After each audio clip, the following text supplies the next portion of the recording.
Kultura ba, o kadugyutan at kapabayaan?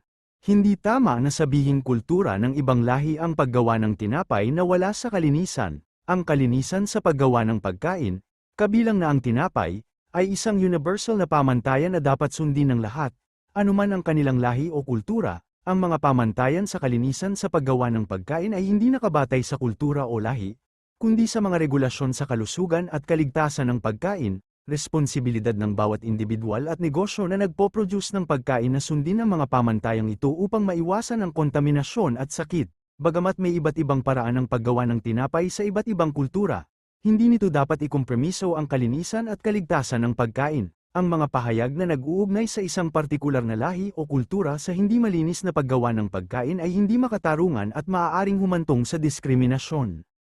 Ang pagiging dugyot o hindi ng paggawa ng tinapay ay hindi nakadepende sa lahi ng gumagawa, kundi sa personal na kalinisan at pagsunod sa mga sanitary standards sa paggawa ng pagkain. Sanitary standards, lahat ng mga nagtitinda ng pagkain, anuman ang lahi, ay dapat sumunod sa mga pamantayan ng kalinisan na itinakda ng mga regulasyon sa kalusugan. Ang mga gumagawa ng tinapay ay dapat maghugas ng kamay ng madalas, gumamit ng malinis na kasuotan, at sundin ang iba pang mga gawi sa kalinisan. Ang mga panaderya at iba pang mga lugar na nagpo-produce ng pagkain ay dapat regular na inspeksyonin ng kinauukulan upang matiyak na sinusunod nila ang mga pamantayan ng kalinisan. Mahalagang tandaan na ang mga pahayag na nag-uugnay sa kalinisan sa isang partikular na lahi ay maaaring maging discriminatory o racist.